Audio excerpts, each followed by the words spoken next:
Assalamualaikum warahmatullahi wabarakatuh. Perkenalkan, nama saya Azizan Fadila dengan NIM 2406114068 dari kelas TIPB. Di video ini saya akan menjelaskan tentang metode Gejeldal dan cara kerjanya. Oke, yang pertama itu, jadi metode Gejeldal itu ada 3. Yang pertama destruksi, yang kedua distilasi, yang ketiga titrasi. Oke, yang pertama destruksi. Jadi destruksi ini tahap pertama adalah proses pencernaan nitrogen organik menjadi bentuk ion amonium. Sampel yang telah ditimbang dengan cermat sekitar 0,5 gram dimasukkan ke dalam labu Gejeldal. Selanjutnya ditambahkan 10 mili asam sulfat pekat atau H2SO4 dan sekitar 0,5 gram campuran katalis yang umumnya terdiri dari kalium sulfat K2SO4 dan tembaga 2 sulfat CuSO4 atau selenium. Kalium sulfat berfungsi meningkatkan titik didih asam sulfat, sementara tembaga sulfat atau selenium berperan sebagai katalis untuk mempercepat reaksi oksidasi nitrogen organik menjadi ion amonium. Labu kemudian dipanaskan secara perlahan hingga larutan menjadi jernih, menandakan bahwa seluruh materi organik telah terdegradasi. Proses ini umumnya memakan waktu 1-2 jam, tergantung pada jenis dan kompleksitas sampel.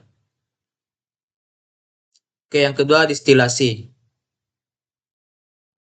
Jadi distilasi ini setelah proses destruksi selesai dan larutan telah didinginkan, ditambahkan sekitar 50 mili air suling untuk melarutkan residu dalam labu. Kemudian larutan ditambahkan dengan natrium hidroksida atau NaOH pekat secara hati-hati hingga suasana larutan menjadi sangat basah. Reaksi ini mengubah ion amonium NH4+ menjadi gas amonia NH3. Larutan kemudian didestilasi menggunakan alat destilasi Gejeldal dan gas amonia yang terbentuk dialirkan ke dalam labu penangkap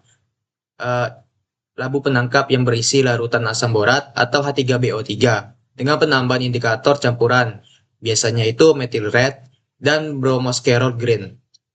Amonia bereaksi dengan asam borat membentuk kompleks amonium borat. Oke, yang ketiga titrasi. Jadi langkah terakhir adalah titrasi larutan asam borat yang telah menangkap amonia dengan larutan asam standar. Biasanya HCl atau H2SO4 dengan konsentrasi tertentu. Proses titrasi dilakukan hingga indikator menunjukkan perubahan warna yang menandakan titik ekuivalen telah tercapai. Volume larutan asam yang digunakan dalam titrasi digunakan untuk menghitung jumlah nitrogen dalam sampel. Selanjutnya nilai nitrogen tersebut dikalikan dengan faktor konversi, biasanya 6,25 untuk mendapatkan kadar protein total. Oke, selanjutnya kita masuk ke cara kerja. Jadi yang pertama itu cara kerja destruksi. Oke, yang pertama-tama ini timbang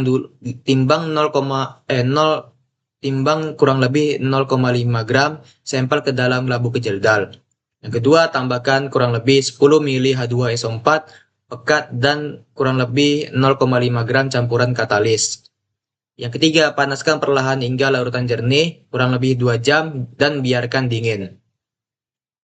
Setelah itu kita masuk ke cara kerja distilasi.